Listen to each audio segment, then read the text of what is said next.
Today I talk about the Tupolev 104, the first commercial turbojet from Soviet Union in history.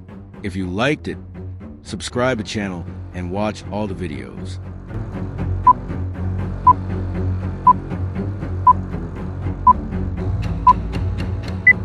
The Tupolev TU-104 was the first jet-powered commercial airliner produced by the Soviet Union and the second in the world to enter regular passenger service, following the British de Havilland Comet.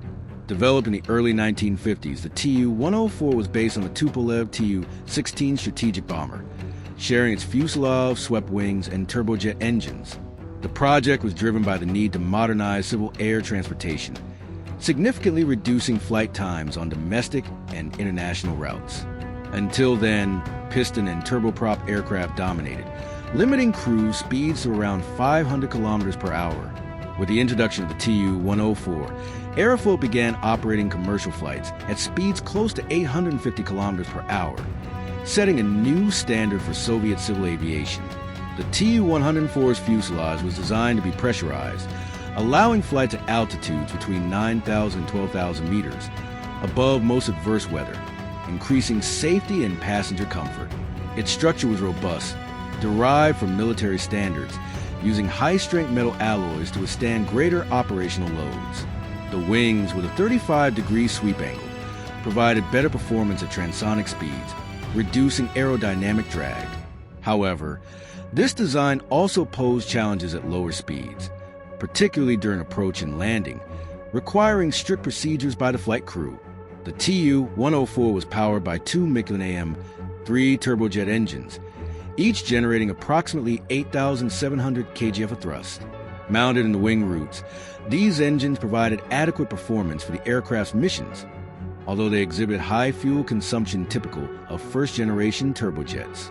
The cockpit was based on military technology, with analog instruments distributed across robust metal panels.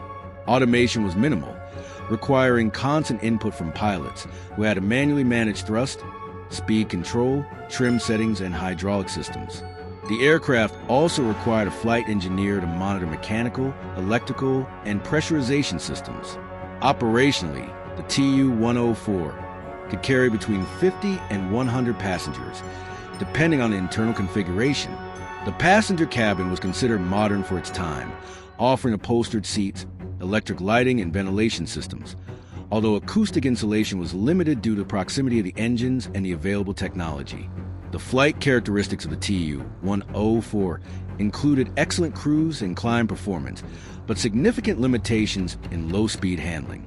The aircraft was stable at high speeds and altitudes, but had a pronounced risk of stall during approach, particularly if angle of attack parameters were not strictly managed. The landing gear was a retractable tricycle type, designed to withstand operations on unpaved or poorly maintained runways, common at many Soviet airports of the era. However, landings required high precision due to higher approach speeds compared to piston-engine airliners. The TU-104 featured radio-based and gyroscopic navigation systems, allowing operations under instrument meteorological conditions. However, these systems were relatively basic compared to later Western developments, placing higher demands on pilot skill and technical knowledge. Throughout its operational life, various TU-104 variants were developed, including versions with increased passenger capacity, improved pressurization systems, and minor aerodynamic modifications. Nevertheless, the aircraft retained limitations inherent in its original military-derived design, such as high fuel consumption, low efficiency at lower altitudes, and intensive maintenance requirements. In service between 1956 and 1981, the TU-104 played a crucial role in modernizing Soviet civil aviation. It operated domestic and international routes, connecting Moscow to cities like Beijing, Prague, East Berlin, and other capitals within the socialist bloc. It drastically reduced travel times and demonstrated that the Soviet Union could produce large jet-powered commercial aircraft.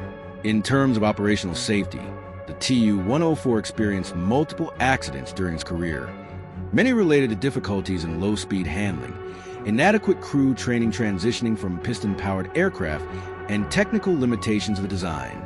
These issues eventually led to the development of more advanced aircraft, such as the TU-124, TU-134, and TU-154, which incorporated significant improvements in aerodynamics, engines, and control systems. A total of approximately 200 units were produced. Retirement began in the 1970s, accelerated by safety concerns and the introduction of more efficient and safer models. Today, only a few TU-104 airframes are preserved in aviation museums in Russia and former Soviet republics. Its legacy remains as a technological milestone, representing a crucial step in the evolution of jet-powered civil aviation.